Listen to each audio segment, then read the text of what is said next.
Siya ay isang mahirap at pangit na tauna na laging inaapi ng kanyang kaklaseng kriminal. Ngunit isang araw, natuklasan niya ang isang KFC man video at natutunan kung paano lumaban na parang si Conor McGregor. Nagdesisyon siyang maghayganti at bugbugin ang mga bully. Nagsimula ang kwento ng maabot ng bagong YouTuber na si Paco ang 700,000 na taga-subaybay. Para ipagdiwang ito, sumali ang kanyang magandang kaibigang YouTuber na si Rumi sa kanyang live stream.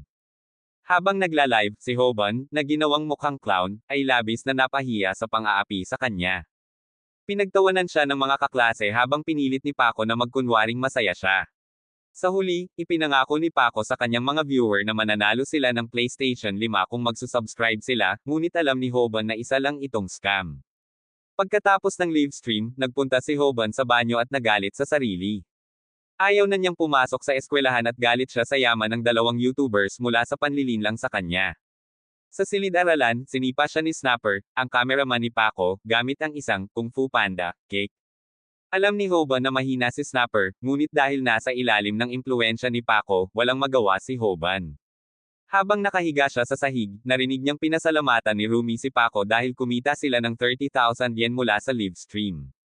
Labis na gulat si Hoban na ganoon kabilis ang kanilang kinita. Naisip tuloy niya at ni Snapper na maging YouTubers. Tinanong ni Snapper si Paco kung paano magsimula ng channel, at sinabi ni Paco na kailangan nila ng account ng kanilang magulang at bank book. Biglang naisip ni Snapper na gamitin ang bank account ni Hoban. Tinanong niya si Hoban kung buhay pa ang nanay nito, at nanggulat si Hoban sa tanong. Nagtawanan sina Paco at Snapper at ininsulto ang nanay ni Hoban, ngunit hindi ito nakipagtalo dahil takot siya. Pagkatapos ng klase, binisita ni Hoban ang kanyang inang may sakit sa ospital. Nag-alala ito sa mga pasa sa mukha niya, ngunit sinabi ni Hoban na nadulas siya sa saging. Pagkatapos, nagbayad siya ng hospital bills gamit ang maliit niyang ipon. Kahit nagtatrabaho siya sa McDonald's, nanatili siyang mahirap. Ang tanging nagbibigay ng pag-asa sa kanya ay ang ngiti ni Bomi, ang babaeng iniidolo niya na mas cute pa kaysa kay Kylie Jenner. Sa paglaon, dumating si Paco sa McDonald's, kasama si Snapper. Ininsulto ni Paco si Hoban at sinubukang Iris, si Bomi. Nag-order siya ng Krabby Patty Double Big Mac, at pinilit na matapos ito sa 30 segundo. Sa halip, tinulungan ni Hoban si Bomi at sinilbihan si Paco upang hindi niya makuha ang numero ng dalaga. Natuwa si Bomi at unti-unti siyang nakita bilang bayani. Ngunit alam ni Hoban na bubugbugin siya kinabukasan sa eskwelahan. Sa bahay, pinakain ni Hoban si Snapper ng ramen at lihim na nilagyan ito ng kanyang laway. Sa kasagsagan ng pagkain, natapon ang mainit na ramen kay Snapper, kaya't bogbog ang inabot ni Hoban. Ngunit sa unang pagkakataon, lumaban siya at nasaktan si Snapper gamit ang kimchi na nasa sahig. Nakalimutan nilang bukas pa rin ang live stream, kaya't napansin ito ng ibang viewers. Kinabukasan, nalaman nilang naging viral ang video. Napagtanto ni Hoban na may pagkakataon siyang kumita mula sa views at simulan ang pagbabago ng kanyang buhay. Ngunit unti-unti rin niyang nakita kung paano nagbago ang tingin ng mga tao sa paligid niya, kabilang na si Snapper, na ngayon napahiya sa buong eskwelahan. Samantala, pinagtawanan din ni Paco si Snapper, at napagtanto nito na siya na ang bagong tampulan ng tukso sa eskwelahan. Sa kabilang banda, si Hoban ay nasa ospital at nalaman niyang mas malaki pa ang hospital bills kaysa sa kanyang buwanang sahod sa McDonald's. Nabigla siya ngunit nagawa niyang bayaran ito gamit ang kita mula sa YouTube. Naisip niya kung paano pa makakakuha ng mas maraming pera, ngunit biglang lumitaw si Snapper at sinuntok siya sa mukha. Umiyak si Snapper at hinangian siya ng kalahati ng kita mula sa YouTube. Ngunit isang menace, si Hoban, sinipa niya si Snapper sa pagitan ng mga hita at tinawag itong scrambled eggs. Natalo ni Hoban si Snapper at desididong hindi ibahagi ang kanyang kita. Muling nag-away ang dalawa, ngunit hindi na natatakot si Hoban kay Snapper. Matapos ang laban, tinangka ni Hoban na pakalmayan si Snapper, ngunit nanindigan siyang hindi makikipag-partner dito. Biglang ipinakita ni Snapper ang video ng kanilang laban at inakala ni Hoban na ginagamit ito ni Snapper para mas lalo siyang apihin. Sa halip, inalok ni Snapper si Hoban ng partnership, sinasabing kikita sila ng malaki. Ayaw nang maging tauna ni Hoban at gustong maging susunod na Merbeast sa YouTube. Nais naman ni Snapper na maging producer ng channel ni Hoban. Habang iniisip ito ni Hoban, may lihim na plano si Snapper na magpasa ng hindi patas na kontrata para pagsamantalahan si Hoban. Ngunit hindi bumigay si Hoban sa alok ni Snapper, kahit pabawasan ito sa 10% na revenue share. Sa halip, kinuha ni Hoban ang isang cameraman na mas mura. Kinabukasan, pinilit ni Paco sina Hoban at Snapper na sumali sa kanyang live stream. Sa kalagitnaan ng stream, nagdesisyon si Hoban na ibunyag ang totoo tungkol kay Paco. Sinabi niya sa mga manunood na bully si Paco at maraming masamang ginawa sa kanya. Plano ni Hoban na agawin ang mga subscriber ni Paco. Maraming estudyante ang nanunood, kabilang si Gail, na napadaan sa silid-aralan. Interesado siyang malaman ang nangyayari, lalo na nang marinig niyang mabubugbog si Hoban. Ngunit natapos na pala ang live stream ni Paco dahil nalobat ang kanyang telepono. Binugbog ni Paco si Hoban bilang ganti, ngunit nagulat siya nang malaman na nag-live stream pala si Snapper gamit ang channel ni Hoban. Dahil dito, nalaman ng mga manunood ang totoong ugali ni Paco bilang bully. Bagamat nabugbog si Hoban, nagpa siyang lumaban. Nagulat ang lahat sa kanyang tapang, lalo na si Snapper. Natuwa ang mga manunood sa laban, ngunit napansin ni Hoban na hindi ito tumitigil. Nang insultuhan ni Paco ang nanay ni Hoban, hindi na niya ito kinaya at buong lakas siyang sumugod. Bagamat mahina pa rin si Hoban, sinubukan niyang maglaban, ngunit nauwi sa pagkatalo. Ginamitan siya ni Paco ng WWE move at binagsak sa lupa. Plano pa sanang ulitin ni Paco ang kanyang pag-atake, ngunit napigilan siya ng MMA fighter na si Munang na napukaw mula sa kanyang pagtulog. Sa takot, humingi ng tawad si Paco at umalis. Sa gabing iyon, masaya si Hoban dahil naibunyag niya ang katotohanan kay Paco. Nalungkot si Paco sa pagkawala ng kanyang subscribers at reputasyon. Lumipat ang atensyon ng mga tao kay Hoban, na gustong maging susunod na Merbeast. Isang linggo ang lumipas, at sinabi ni Snapper na dapat laban ang pangunahing content nila. Ngunit may problema, kailangan ni Hoban na tumagal ng higit sa 1 minuto sa laban upang kumita mula sa ads. Naghanap ng solusyon si Hoban online ngunit wala siyang makitang sagot. Sa huli, natagpuan niya ang channel ng KFC Man sa YouTube na nagtuturo ng self-defense. Walang views ang mga video nito, ngunit napahanga si Hoban sa potensyal na matutunan niya mula rito. Samdok ay nagpakilala at itinuro ang unang tuntunin sa pakikipaglaban. Gusto niyang turuan si Hoban kung paano masaktan ng hindi nasasaktan, ngunit pinaghinalaan ni Hoban na scam ito kaya't hindi niya ito sineryoso. Kinabukasan, nagdesisyon si Hoban na mag-resign sa McDonald's dahil hindi sapat ang sahod nito para bayaran ang hospital bills ng kanyang ina. Ang mga kasamahan niya sa trabaho ay nagulat sa kanyang desisyon, lalo na si Bie, na hinangaan si Hoban bilang kanyang bayani. Sa isang pagkakataon, tinawanan ng manager si Hoban dahil sa ambisyon nitong maging isang YouTuber, ngunit biglang lumitaw si Bomi at tinawag siyang cool. Humingi siya ng numero ni Hoban bilang pasasalamat sa pagsajep nito sa kanya mula kay Paco. Sa mga sumunod na araw, nagsimulang magpalitan ng mensahe sina Hoban at Bomi na ikinasaya ni Hoban. Hindi niya sinabi kay Snapper ang tungkol dito. Nang tanungin ni Snapper kung paano nila mareresolba ang problema sa pagtagal ni Hoban ng higit sa 3 minuto sa laban, naisip ni Hoban si Samdok ngunit nanatili siyang nagdududa. Naiinis si Snapper dahil walang progreso ang kanilang plano. Biglang lumitaw si Rumi at inaya si Hoban na mag-live stream, gamit ang kanyang OnlyFans race, para kumbansihin ito. Habang nasa klase, biglang dumating si Paco upang maghayganti kay Hoban. Sa sandaling iyon, naalala ni Hoban ang payo ni Samdok, gamitin ang emosyon ng kalaban laban sa kanila. Sinubukan ni Paco na umatake, ngunit biglang nilabas ni Snapper ang kanyang kamera, dahilan upang umatras si Paco dahil ayaw nitong mawala ang natitira niyang mga subscriber. Naging matagumpay ang plano ni Snapper, ngunit si Hoban ay nag-isip ng malalim at napagtantong totoo ang mga aral ni Samdok. Pagkatapos ng klase, naghintay si Hoban kay Snapper upang pag-usapan ang kanilang content. Nalaman niya na mas mahirap pala ang tema nilang laban kaysa sa inaasahan. Nagpadala siya ng mensahe kay Bomi at sinubukang magpakilig gamit ang Taiwanese Riz. Ngunit biglang dumating ang dalawang tagahanga na nakakita ng video ni Hoban. Ang dalawa ay mga tao pala na may balak na nakawin ang gamit niya. Sinubukang tulungan ni Snapper si Hoban ngunit agad din siyang natalo. Kinuha ng tao ang cellphone ni Hoban, na ikinalungkot niya dahil hindi niya mare-replyan si Bomi. Sa huli, iminungkahi ni Hoban na kunin na lang ng tao ang cellphone ni Snapper na mas mahal. Ngunit ipinahayag ni Snapper na nagla-livestream sila, at gusto ng mga manunood na makita si Hoban na lumaban upang mabawi ang kanyang telepono. Dahil sa pressure ng audience at sa posibilidad na kumita ng malaki, nagdesisyon si Hoban na lumaban. Nalaman niya ang dominanteng kamay ng tao at ginamit ang natutunan kay Samdok. Sinubukan ng tao na umatake, ngunit nagamit ni Hoban ang kanyang noo upang salagin ang suntok. Nagulat si Snapper sa teknik ni Hoban at napahanga ang mga manunood. Habang lumiliko at iniiwasan ni Hoban ang mga atake, patuloy niyang ginagamit ang kanyang noo bilang panangga. Humanga ang lahat sa kanyang kakayahang tumagal sa laban, ngunit napagtanto ni Hoban na hindi siya marunong umatake dahil hindi pa niya napapanood ang iba pang video ni Samdok. Nagsimulang mabagot ang mga manunood, ngunit isang subscriber ang nagpayo na pagmasdan ang mga sugat sa kamay ng Tog. Dahil dito, nagkaroon ng pag-asa si Hoban at kalaunan ay napatigil ang Tog. Bagamat sugatan si Hoban, nakuha niya ang kanyang telepono at masaya niyang binawi ito upang ma-replyan si Bomi. Hindi man siya marunong sa Riz, natuwa ang mga manunood sa kanyang tagumpay.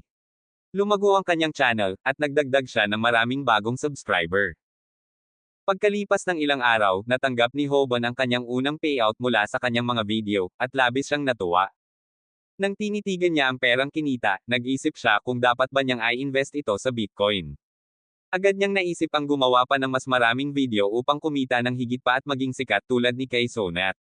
Sinabi ni Snapper na maswerte sila at hindi nila nakuha ang yellow mark ng YouTube, ngunit kailangan nilang mag-ingat dahil sa mahigpit na censorship system nito. Habang naglalakad, nakita nila si Rumi na nagla-livestream sa harap ng convenience store. Biglang napatingin si Rumi sa loob at natuklasan si Hoban. Plano niyang gamitin si Hoban para sa kanyang kasikatan, ngunit mabilis siyang sinagip ni Snapper. Sunod na napansin ni Hoban ang isang Gucci tracksuit, at inisip niyang magmukhang tulad ng mga influencer sa Central CA. Ngunit nang makita ang presyo, napagtanto niyang kaya niyang bumili ng 100 katulad nito para sa halagang iyon. Bagaman ayaw niya talagang bumili, si Snapper ay pumasok sa tindahan at bumili nito, na nagsabing sila ay top G's, at karapat-dapat ding mag-reward sa sarili. Kinabukasan, suot ni Hoban ang Gucci tracksuit dahil kabado siya sa kanyang date kasama si Bomi. Nag-livestream siya para maibsan ang kaba, ngunit ilang tao ang nakilala siya at sinimulang sir-on. Biglang may lumapit na babae at sinabi nitong tagahanga siya ni Hoban, pero nagkamali si Hoban ng akala at napahiya nang malaman niyang may K-pop star pala sa likod niya. Samantala, natuwa si Bomi nang makita si Hoban, lalo na't pareho ang suot nilang tracksuit. Habang magkasama, nag-dream day si Hoban kung saan iniisip niyang ikinasal na sila ni Bomi at may 2 silang anak. Ngunit bigla siyang nagising at napahiya nang tanungin ni Bomi kung bakit siya nakatulala. Narinig din ni Hoban ang ibang tao na sinisiraan siya dahil magkapareho sila ng suot ni Bomi, kaya't tinanggal niya ang kanyang tracksuit upang hindi na siya mapahiya pa. Habang kumakain ng strawberry parfait, nagbigay si Bomi ng mga palatandaan na gusto niya si Hoban, ngunit hindi niya ito napansin dahil wala siyang karanasan sa mga babae. Nagpa siya si Bomi na umalis dahil inakala niyang hindi siya gusto ni Hoban. Bago siya makaalis, pinigilan siya ni Hoban at sinabing kinakabahan siya dahil ngayon lang siya nakipag-usap sa isang cute na babae. Sinabi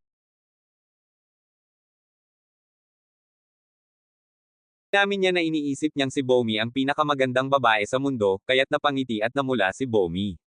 Dahil dito, mas naging komportable sila at itinuloy ang date. Habang pinapanood sila mula sa malayo ni Gail, napahanga ito sa katapatan ni Hoban. Pagkatapos, tumawag ang isang kaibigan mula pagkabata ni Bomi, at nalaman ni Hoban na ito ay si Munang, isang sikat na MMA fighter. Nagpanik si Hoban at nagkunwaring kaibigan niya si Munang upang hindi mapahiya. Maya-maya, nakita ni Bomi si Munang, at masaya siyang makipag-usap dito. Habang nag-uusap sila, napaisip si Hoban na mawawala na sa kanya ang cute ng ngiti ni Bomi. Gayunpaman, pinuri ni Munang ang tracksuit nila ni Hoban at nagtanong tungkol sa kanya, dahilan para magtaka si Hoban. Habang naglalakad sila, naramdaman ni Hoban na parang fifth wheel siya kaya't nagpaalam na lamang gamit ang isang walang kwentang dahilan tungkol sa kanyang ingrown toenail. Napansin ni Snapper ang nangyari at tahimik itong nag-livestream ng date. Pagkatapos, kinausap ni Snapper si Hoban at ipinaliwanag na hindi ito dapat sumuko. Ginamit pa niya ang halimbawa ni LeBron James, ngunit hindi naintindihan ni Hoban ang sinasabi niya. Sa kabila ng lahat, alam ni Hoban na sinusuportahan siya ni Snapper. Sa huli, pinilit ni Snapper si Hoban na huwag sumuko, at niyakap niya ang kanyang kaibigan bilang suporta. Kasunod nito, nagbalik si Hoban sa laban upang manalo sa puso ni Bomi. Habang nangyayari ito, nagtatawanan ang mga nanunood sa chat dahil si Snapper ay pinapalakas lamang si Hoban upang hindi siya sumuko, para makagawa ng nakakatawang video. Pagkatapos, si Hoban at Bomi ay nag-uusap, at nag-alala si Bomi tungkol sa ingrown toenail ni Hoban. Ipinaliwanag ni Hoban na wala ng problema, at iniwan sila ni Munang. Natutunan ni Hoban na hindi siya kailangang mag-alala dahil dumaan lang si Munang upang subukan ang strawberry parfait.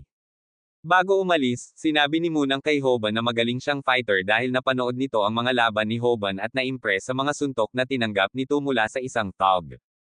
Tinanong pa siya ni Moon kung hindi ba niya sinadya ang susunod na galaw, kaya't nagtataka si Hoban kung napanood din ni Moon ang KFC Man channel.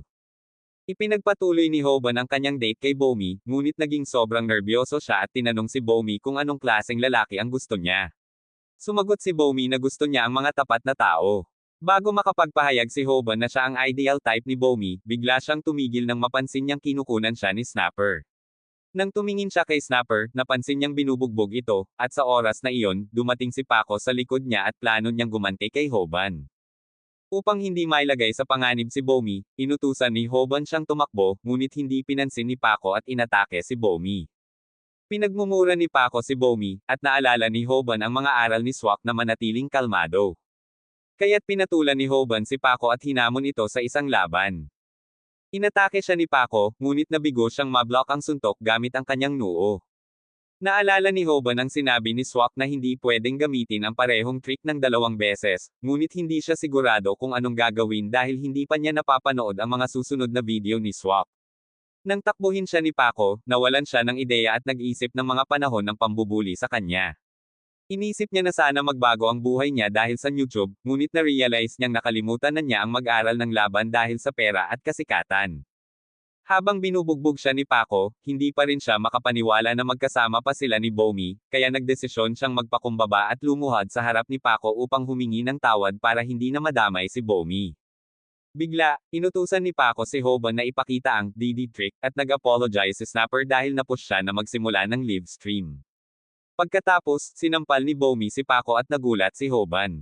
Plano ni Paco na bugbugin si Bomi sa harap ng kamera, kaya't nagdesisyon si Hoban na magsakripisyo upang iligtas si Bomi. Nagumpisa siyang magtanggal ng pantalon at gagawin ang lahat para maban ang channel ni Paco bago pa ito makapagpakita ng malaswang content. Dumating si Munang at niligtas si Hoban mula sa kahihiyan, ngunit labis na nasaktan ang pride ni Hoban. Pagkatapos, tinadyakan ni Munang ang mga kaibigan ni Paco at pinaghahanda si Paco. Natakot ng husto si Paco at humingi ng tawad kay Munang, ngunit hindi siya pinatawad.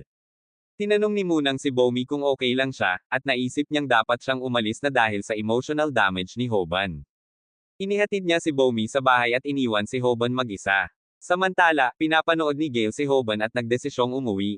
Sa puntong iyon, napaisip si Hoban kung kailan siya naging loser. Naisip niya na naging loser siya mula nang makilala si Paco, na patuloy siyang binubuli ng walang dahilan. Dahil kay Paco, natutunan ni Hoban na makita ang takot sa mga mata ng ibang tao. Makikita natin si Hoban na umiiyak, at nag-sorry si Snapper. Pagkalipas ng ilang araw, nagsimula ng live stream si Paco upang maging masikat kaysa kay Kai, at itinuro ang kamera kay Snapper na labis na nag-aalala dahil hindi pa pumapasok si Hoban sa paaralan. Sinubukan ni Bomi na tawagan si Hoban, ngunit hindi ito sumasagot. Habang nanonood ng mga video ni Swak si Hoban, nag-ensayo siyang maging mas malakas at sumali sa One Punch Man Challenge. Sinabi ni Swak sa kanya ang mga basic tips upang maging isang UFC fighter tulad ni Conor McGregor, kaya't nakuha ni Hoban ang motivation na mag-train ng 1 buwan. Pinakita ni Snapper na tunay siyang kaibigan sa pamamagitan ng pag-warning kay Hoban na magstay sa bahay, ngunit hindi na natatakot si Hoban at nagdesisyong baguhin ang kanyang buhay. Nang ibigay ni Hoban ang kanyang cellphone kay Snapper, napansin niyang nagsimula ang isang live stream. Naguguluhan si Snapper, ngunit hiniling ni Hoban kay Snapper na kuhanan siya ng video. Tumigas na ang loob ni Hoban at hinamon niya si Paco sa isang laban. Pinakita ni Snapper na siya ay isang tunay na kaibigan, ngunit hindi na natatakot si Hoban at nagdesisyon siyang baguhin ang kanyang buhay.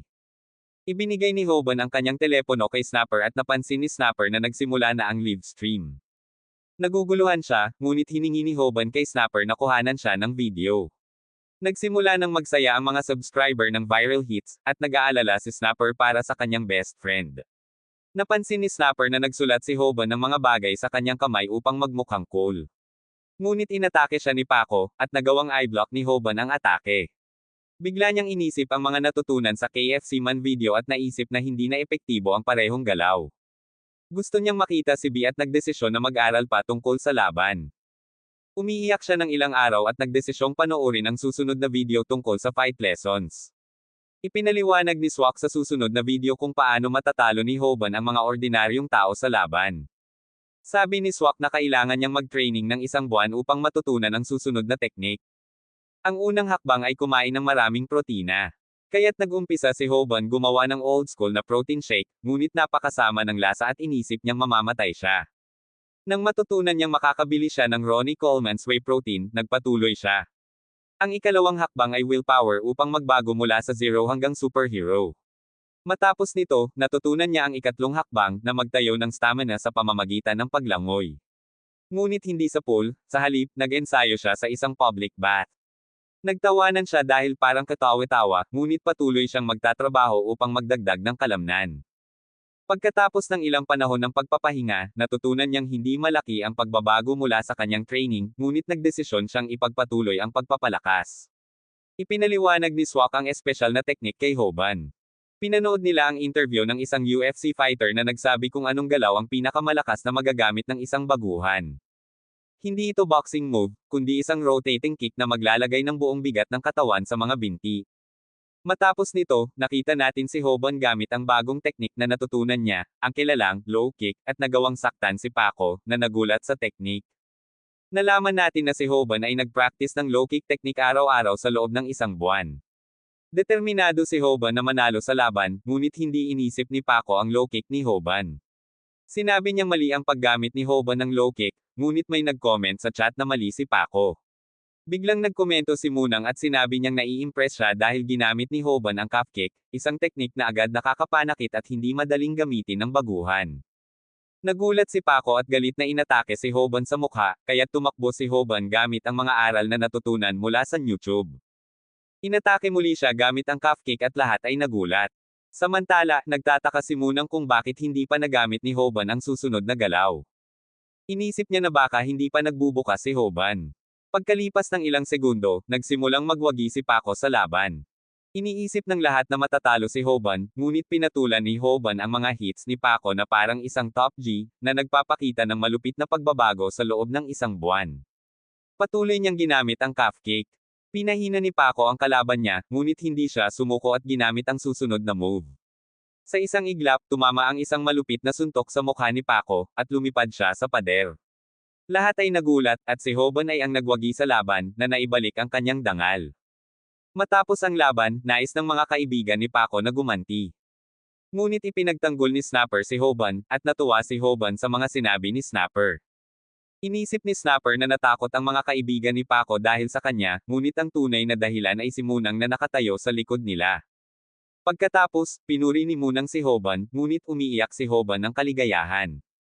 Nagsimula rin siyang mag-advertise ng kanyang channel at humiling sa mga tao na mag-subscribe. Pagkalipas ng ilang araw, napagtanto ni Hoban na nakuha niya na ang kanyang payapang buhay. Habang ang channel ni Paco ay unti-unting nawawalan ng subscribers, lumalaki naman ang viral hits. Nakaabot na si Hoban sa 100,000 subscribers at nagpasalamat sa kanyang mga fans. Pumunta siya sa ospital upang bisitahin ang kanyang ina at binilhan siya ng mamahaling regalo. Nang malaman niyang may bisita sa kanyang ina, nakatambay si Snapper sa labas at narinig ang pag-uusap ni Hoban at Munang. Nagkaroon ng sama ng loob si Snapper at sinuntok si Hoban, ngunit pinigilan ni Hoban ang suntok ni Snapper at natuwa siya dahil ngayon ay may isa na siyang bagong kaibigan sa kanyang tabi. Sa gabi, iminungkahi ni Snapper na kumuha sila ng editor para sa viral hits, ngunit sinabi niyang kailangan nilang gawing mas exciting ang kanilang mga video. Hindi alam ni Hoban kung paano gagawin ito, kaya't nagsimula si Snapper ng isang live stream at inalam kung may mga interesadong mag-apply bilang editor. Inutusan nila ang chat na isulat ang kanilang mga karanasan. Marami sa chat ang nag-spam ng mga kalokohan, kaya hindi alam ni Hoban kung may makakahanap sa kanila ng tamang editor. Mabilis, isang tao na nagsalita na parang matandang lalaki ang sumagot, at sinabing nakapag-edit na siya para kay Mr. Beast. Kinabukasan sa paaralan, tiningnan ni Hoban ang impormasyon ng subscriber at akala ni Snapper na isang creep ito, kaya't sinabi niyang i-block na lang. Ngunit nais ni Hoban na bigyan ng pagkakataon ng tao, dahil gumawa siya ng pangako. Bigla namang dumating si Gale, at nagsalita siya tulad ng isang matandang lalaki. Inintroduce niya ang sarili at nagulat ang dalawa niyang bagong partner sa YouTube nang makita nila na siya ang voluntaryo upang mag-edit ng kanilang mga video. Biglang itinuro ni Snapper si Gale upang gawing biro siya, ngunit sinabi ni Gale na tumigil siya. Sa sandaling iyon, nahulog si Snapper kay Gale at nagsimula siyang mangarap. Nangarap siya na kasal siya kay Gail at binibigyan siya ng mga bulaklak, at nagmukha siyang isang Wall Street guy.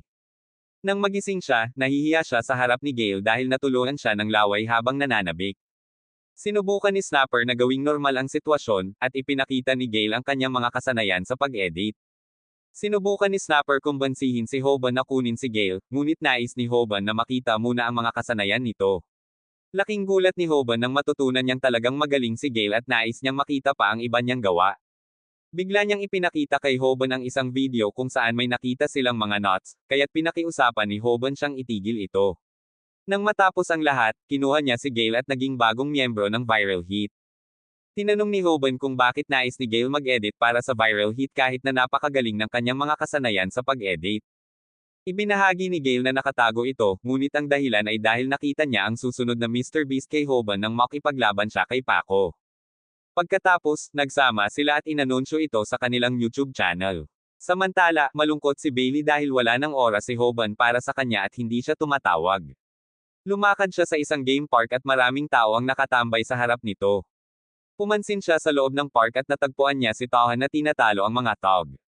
Nang sumunod, isang tog ang lumapit kay Tohan habang naglalaro siya ng Street Fighter. Makikita natin ang isang pangit na loser, na kasing nipis ng pangsipilyo. Si Hoban ay pinakita ng video ni Tohan na nakikipagkompetensya sa MMA League. Kinailangan ni Hoban hulaan kung anong martial arts ang pinapractice ni Tohan.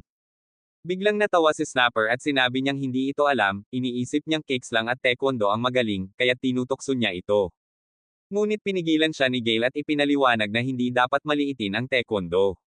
Sinabi ni Gail na isang napakamalupit na martial art ito na kayang durugan ang kalaban.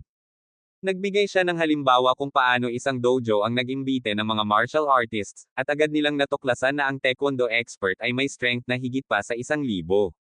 Nang sandaling iyon, naisip ni Snapper kung gaano kalakas ang taekwondo. Nais malaman ni Hoban kung bakit niya dapat panoorin ang mga video, kaya sinabi ni Snapper na dapat niyang makipaglaban kay Tohan para sa isang bagong video. Pagkatapos, sinabi ni Gail na kahit ang UFC fighter na si Mike Johnson ay umamin na ang special move ng taekwondo ay isa sa kanyang paboritong galaw.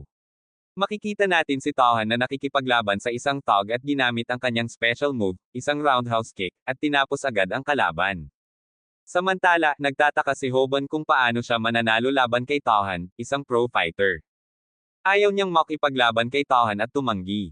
Pagkatapos, nakita natin si Tohan sa paaralan, at nalaman natin na siya ay isang dating kilalang taekwondo practitioner ngunit tumigil sa training at naging bully sa paaralan, gamit ang kanyang martial arts skills para sa masamang layunin. Bigla siyang nanakit ng isang kaklase at pinagawa si NPC-1 na ibigay ang kanyang sneakers. Mamaya, nalaman din ni Hoban ang mga pangyayari tungkol kay Tohan at natakot siya ng sobra. Sinabi ni Hoban na kailangan niyang magkaroon ng dahilan para makipaglaban sa mga tog dahil kung wala siyang motibasyon. Sa hapon, habang pauwi si Tohan, nilapitan siya ng kaibigan ng isang tao na pinagbubugbog niya noong nakaraang araw. Hindi nakinig si Tohan at inatake niya ang isa sa mga ito. Hiningi ni Tohan ang 100 yen, at nagulat si Taka na alam ni Tohan ang taekwondo. Inisip niyang ang taekwondo ay pangbata lang. Bigla siyang umatake kay Tohan, ngunit madali lang itong iniiwasan ni Tohan. Nang magsimula ng mag-atake si Tohan, agad niyang ginamit ang malupit na roundhouse kick at hindi na nakapalag si Taka. Matapos ito, humingi siya ng 100 yen at pinagawa ang NPC na binugbog niya kanina. Biglang pinahulog ni Tohan si Taka at hindi nagpakita ng awa. Patuloy niyang binugbog si Taka, kaya't napilitan si Snapper na lihim na kuhanan ng video ang pangyayari, na nagulat siya nang malaman na si Tohan ay isang psychopath. Nang tumingin si Tohan sa direksyon ni Snapper, mabilis itong nagkubli. Ipinagbigay alam ni Snapper kay Hoban ang nangyari at natuwa si Hoban na hindi nahuli ang kanyang kaibigan. Biglang lumitaw si Tohan sa harapan nila, at alam ni Hoban na malamang sila ay maaabuso. Sinubukan ni Snapper na makipag-usap kay Tohan, ngunit dumating si Gail upang protektahan ang mga kaibigan niya at tinakot si Tohan. Akala ni Hoban ay mag-i-escalates ito, ngunit natatakot si Gail kay Tohan. Nasa panganib sila at nagtatangkang makalabas. Biglang sinabi ni Tohan na narinig niyang nais makipaglaban ni Hoban sa kanya, kaya't sinimulan niyang sip-ain si Snapper at gusto niyang kunin ang YouTube channel ni Hoban. Naintindihan ni Hoban na hindi basta tog si Tohan at ginagamit niya ang mga kaibigan ng kanyang mga biktima bilang hostage upang makuha ang gusto niya. Makalipas ang ilang sandali, malubhang nasaktan si Snapper at tumanggi siyang ipasa ang YouTube channel ng kanyang kaibigan. Biglang nagbanta si Tauhan kay Hoban, at napansin ni Hoban na hindi siya kayang talunin si Tauhan. Sa kabila ng lahat, sinubukan niyang magbigay ng calf kick. Nang mabaigo ito, ginamit niya ang overhand hook, ngunit hindi ito epektibo. Hindi alam ni Hoban kung anong gagawin at natakot siyang mapag-iwanan ni Tauhan. Biglang tinampol siya at nagdesisyon siyang ibigay na lang ang kanyang YouTube channel para mailigtas ang kanyang mga kaibigan. Pagkatapos, nasa ospital sila at napansin ni Hoban na disappointed si Snapper. Akala ni Hoban na tama ang ginawa niyang desisyon, ngunit hindi sumang-ayon si Snapper at sinabi niyang ayaw niyang isuko ang viral hit. Sinabi ni Snapper na na-inspire siya kay Hoban nang talunin ng isang loser tulad ni Hoban ang isang high school gangster. Tinanong din niya kung wala na bang pride si Hoban.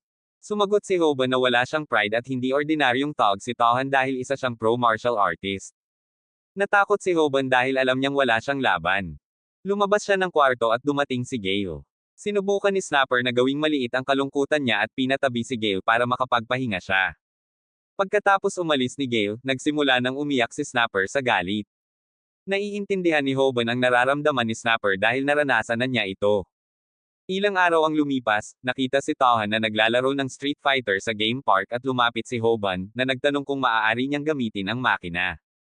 Matapos umalis ang dalawa, natutunan nilang natalo ni Hoban si Tauhan sa laro para magalit siya. Inprovoke ni Hoban si Tauhan at sinabi niyang ibibigay niya ang kanyang YouTube channel kay Tauhan kung matatalo siya sa laban. Nagulat si Tauhan at akala ng chat na nagbibiro lang si Hoban. Ngunit tinuloy ni Hoban ang pagpapalakas ng loob kay Tauhan. Sinira ni Tauhan ang isang arcade machine gamit ang isang cake. Nag-alala si Gale tungkol sa laban at sinabi ni Hoban sa kanya na ginawa niya ito para sa kanyang mga kaibigan. Nagtuloy si Hoban sa bahay at nanood ng KFC Man upang matutong makipaglaban-laban sa isang taekwondo fighter. Sa lesson 3, tinuruan siya kung paano talunin ang isang taekwondo fighter sa isang laban. Nalaman ni Hoban na imposibleng matalo ang isang pro bilang isang ordinaryong tao. Sinabi ng coach na may paraan kung ang laban ay hindi magaganap sa ring kundi sa labas. Kailangan niyang pigilan ang roundhouse kick ng taekwondo fighter sa pamamagitan ng pagbabago ng kapaligiran. Pumili si Hoban ng araw na umuulan at nagsimula siyang mag-ensayo. Nang dumating ang araw ng laban, nag-alala si Hoban dahil mali ang forecast at wala ng ulan. Ngunit nagsimula siyang magtakbo pauwi na parang natatakot. Makikita si Tauhan na nanonood ng live stream ni Hoban, at nagsimula na ang laban sa toilet. Nag-spray si Hoban ng baby oil habang umihi si Tauhan at sinimulan ang laban. Nagpumigla si Hoban at inatake si Tauhan ng isang calf kick. Naisip ni Hoban na nanalo siya ng walang problema dahil sa kanyang water shoes na hindi siya nadulas. Ngunit napansin niyang mabilis si Tauhan at malakas ang mga galaw nito. Nasa gitna ng laban, naisip ni Hoban kung bakit hindi nadulas si Tauhan, at sa huli, nakasagupa siya ng isang matinding calf kick mula kay Tauhan.